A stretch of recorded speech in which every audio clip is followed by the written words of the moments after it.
Assalamualaikum Pak. Waalaikumsalam warahmatullahi wabarakatuh. Di sini saya pengambilan keputusan. Yang pertama yang ingin saya tanyakan, selama ini bagaimana Bapak dapat mengidentifikasi kasus-kasus yang merupakan dilema etika atau rujukan moral? Terima kasih Pak Jenderal Arifin atas pertanyaannya. Baik, Pak Jenderal Arifin akan saya jawab terkait dengan mengidentifikasi kasus-kasus tentang dilema etika, yaitu langkah yang pertama yaitu saya akan mengamati dulu suatu permasalahan tersebut yang terjadi di lingkungan sekolah pastinya, di mana langkah itu kami dukung dengan mengumpulkan beberapa informasi yang terkait dengan fakta-fakta yang ada. Kemudian untuk selanjutnya menentukan suatu keputusan, saya akan berdasarkan atau mengacu berdasarkan dari peraturan yang ada. Terus selama ini bagaimana Bapak menjalankan pengambilan keputusan di sekolah, terutama untuk kasus-kasus di mana ada dua kepentingan yang sama-sama besar atau sama-sama mengandung nilai kebajikan? Ya, terkait dengan pengambilan keputusan dalam kasus-kasus yang ada di sekolahan, yaitu kami harus mengembalikan dengan aturan-aturan yang ada, di mana setiap pengambilan keputusan kita akan selalu menjalin hubungan dengan rekan yang sejabat, memastikan bahwa keputusan tersebut betul-betul dipahami oleh kedua. Langkah-langkah atau prosedur seperti apa yang bisa Bapak lakukan selama ini? Untuk langkah-langkahnya ini Pak Jenderal, yang pertama yang paling kita prioritaskan dulu, kita langsung atau terjun ke lapangan mengidentifikasi apa yang jadi masalah yang ada saat ini. Dengan cara kita mewawancarai ke dua belah pihak, mencari informasi sebanyak-banyaknya tentang apa yang terjadi, kasus yang sudah terjadi. Terus hal-hal apa saja selama ini Bapak anggap efektif dalam pengambilan keputusan pada kasus-kasus dilema etika? Kalau menurut saya Pak Jenderal Arifin, untuk hal-hal apa saja yang saya anggap efektif dalam pengambilan keputusan kasus dilema etika di sekolah, itu yang pertama kami melibatkan atau kami berkomunikasi dengan tim manajemen sekolah.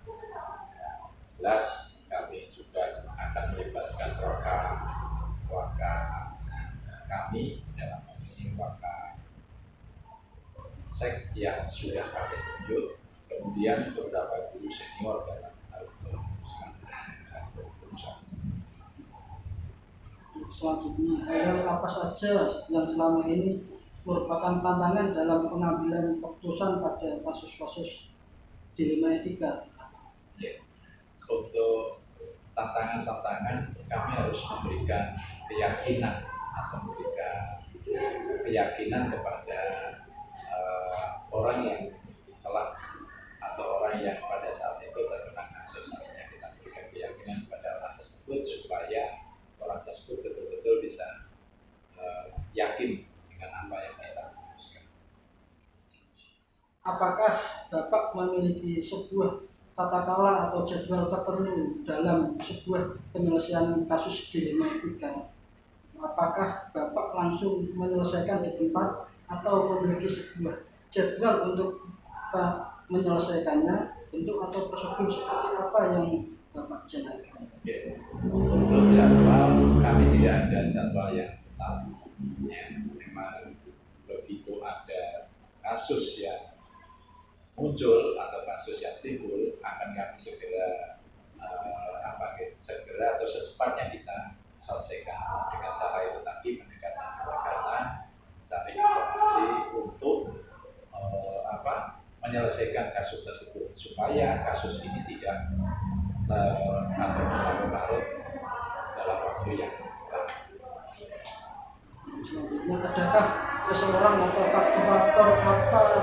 yang selama ini mempermudah atau membantu Bapak dalam pengambilan keputusan dalam kasus-kasus di Lima itu? Untuk beberapa orang yang telah membantu kami dalam hal untuk mengambil keputusan mengenai kasus di Lima Etika, ya jelas kami dibantu oleh wakil kepala sekolah dan hal ini wakil-wakil yang ada di tingkat manajemen, kemudian dibantu oleh para bapak dari guru yang lain. Dari semua hal yang telah disampaikan, pembelajaran apa yang dapat Bapak petik dari pengalaman Bapak mengambil keputusan di Lima Etika? Terima kasih Pak Jenderal Arifin. Terkait dengan apa pembelajaran apa yang bisa saya petik dari pengalaman yang seperti ini, yang jelas suatu pengalaman adalah menurut kami adalah guru yang paling baik, di mana pengalaman ini atau kita bisa belajar semacam ini ya bukan dari semakin kita banyak sekali pengalaman yang kita lakukan, insya Allah nilai-nilai apa yang kita belajar, nilai-nilai apa yang kita dapatkan di situ ada manfaat itu dari pandangan dari sudut. Terima kasih. Terima kasih Bapak atas waktu yang diberikan kepada saya untuk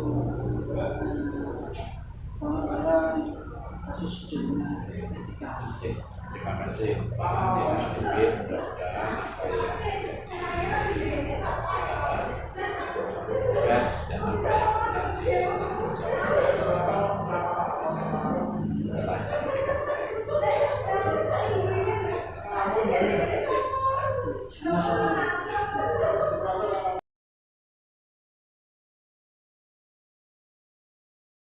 Terima kasih atas waktu yang sudah diberikan kepada saya. Di sini dalam program pembelajaran untuk waktu 3.1 tugasnya untuk mewawancarai kepala sekolah tentang pengambilan keputusan di sekolah. Untuk itu saya nanti mau menanyakan pertanyaan. Untuk yang pertama, selama ini bagaimana Bapak dapat mengidentifikasi kasus yang merupakan dilema etika atau rujukan moral? Ya, tentunya terkait dengan identifikasi kasus-kasus itu perlu kajian yang lumayan lebih ya, terutama kemudian itu biasanya akan menjadi suatu permasalahan yang di mana permasalahan itu bisa jadi sulit untuk diputuskan atau mungkin namun yang penting itu keputusan itu harus tetap diambil. Mengambil keputusan tentunya ada yang butuh waktu cepat, ada juga yang lambat. Cepat artinya harus tepat. Lambat artinya tidak kemudian menjadi melambatkan diri karena memang butuh pertimbangan yang lain. Tetapi kita tidak bisa memutuskan sesuatu itu tanpa tahu permasalahan. Kemudian tentunya untuk mengambil permasalahan itu ada banyak faktor yang sudah di antaranya dengan berbagai masukan yang ada dari pimpinan dan ada tadi dan perwakilan negara atau mungkin dari konsultan dari konsultan semua yang terlibat di dalam proses. Terus selama ini bagaimana Bapak menjalankan pengambilan keputusan di sekolah Bapak, terutama untuk kasus-kasus di mana ada dua kepentingan yang sama benar atau sama-sama mengandung nilai kebajikan? Tadi permasalahan dimana nih nanti masalahnya lebih besar. Nah, semuanya sama-sama. Tapi kita juga harus melihat dari berbagai sisi. dari semua permasalahan itu.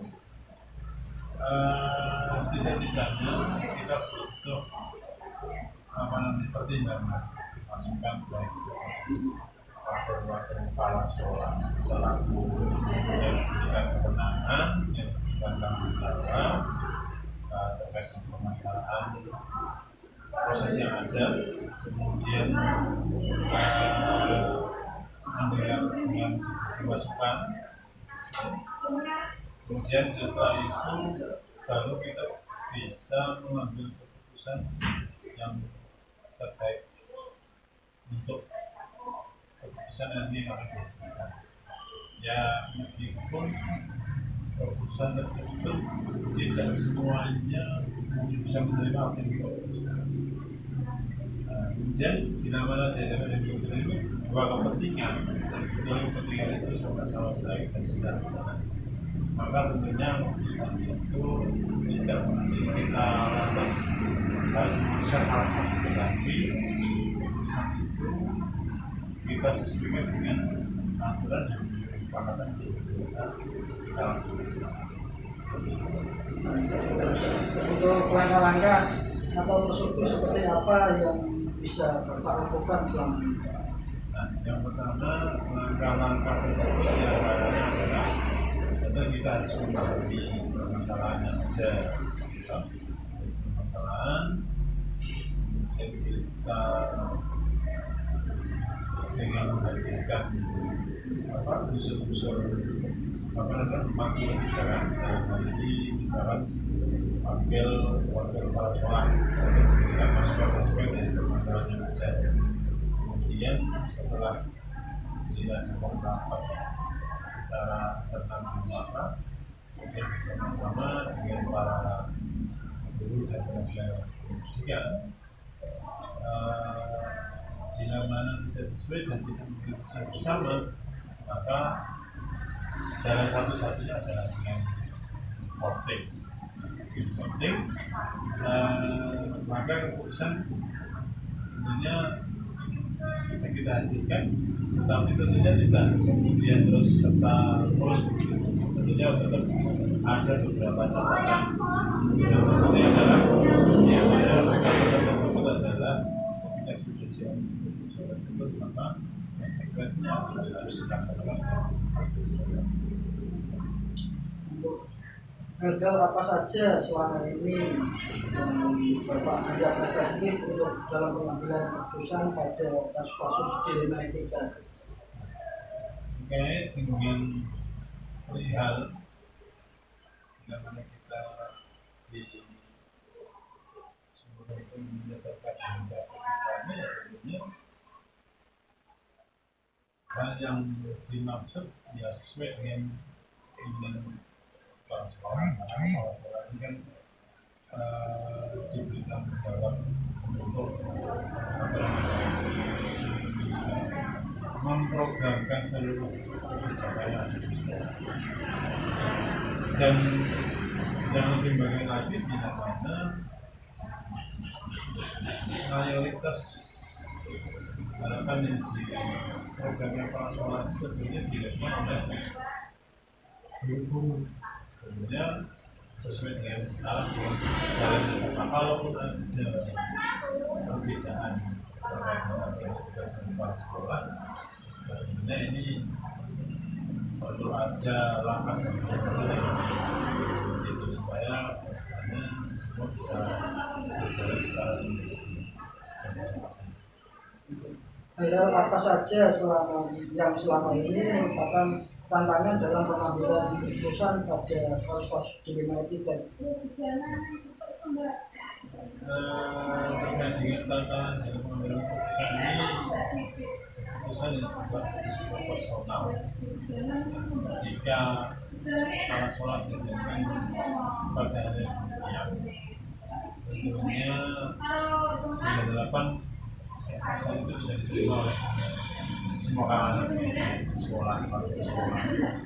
Namun keputusan tersebut itu tentunya dengan memperhatikan beberapa faktor yang terjadi yang ada di sekolah tersebut, misalkan ada dapat keinginan sudah sesuai harapan. Tapi kembali lagi dalam ini tentunya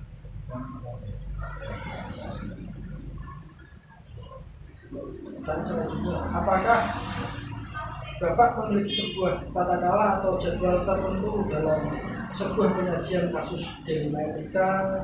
Apakah Bapak langsung menyelesaikan di tempat atau memiliki sebuah jadwal untuk menyelesaikannya gitu? kalau terkait dengan penyelesaian tersebut tidak ada jadwal tertentu. Jadi menyesuaikan dengan kondisi manakala itu harus putus maka harus diselesaikan. Jadi dengan permasalahan itu hal-hal banyak diselesaikan secara cepat. Tapi itu juga tergantung dari beratnya satu masalah. Yang bisa diselesaikan seperti itu diselesaikan. Tapi kalau tidak bisa itu harus dari pertimbangan, kemudian juga berjalan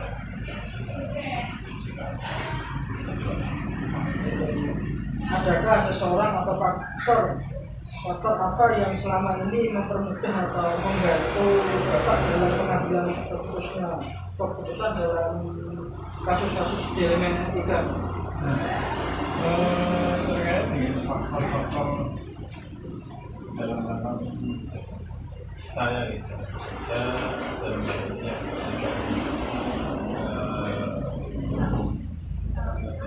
amanah gitu.